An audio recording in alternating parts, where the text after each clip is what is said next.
I think this is important to learn a little bit about, because as you kind of mentioned, I'm going to iterate this too, or reinforce this.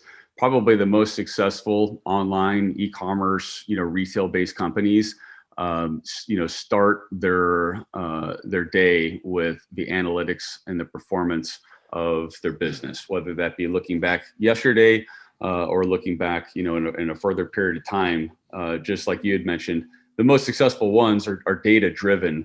They're very analytical. They are marketing focused. They're profit focused. And in order to support that, having a very deep understanding of it, having a support team like what you guys have, I think is certainly impressive. So maybe you can share a little bit about that. Sure. Yeah. So we have, like you said, we've got a whole data science team.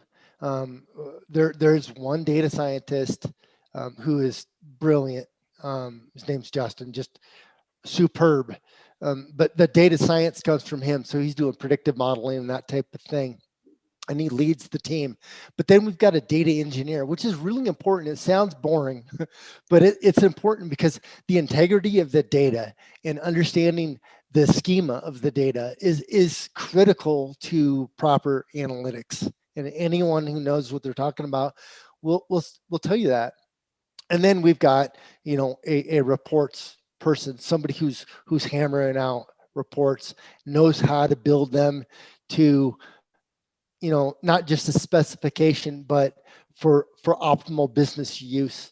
So that between that, that team, they also leverage other members of the organization to really find out what is needed in the marketplace, because you can't, I think that was one of the hardest things early on is, okay, what reports do people want to see, right?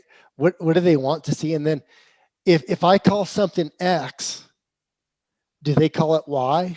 And so that nomenclature, the formulas, all this stuff, the dashboards that are important, all this stuff has to be socialized and vetted amongst clients, amongst industry professionals, so that when we go and we build a dashboard and publish that out to the sticky community, we know that it's gonna be well received. You know what I mean, Nate? It's you can't just get into it. You can't just hammer out these reports and then push it out and expect it to be, something that is earth shattering to a user. Yeah. Yep. No, that's absolutely right. Be sure to subscribe and hit the bell for notifications about new videos and interviews. And introduce yourself in the comments. Are you a buyer or a seller?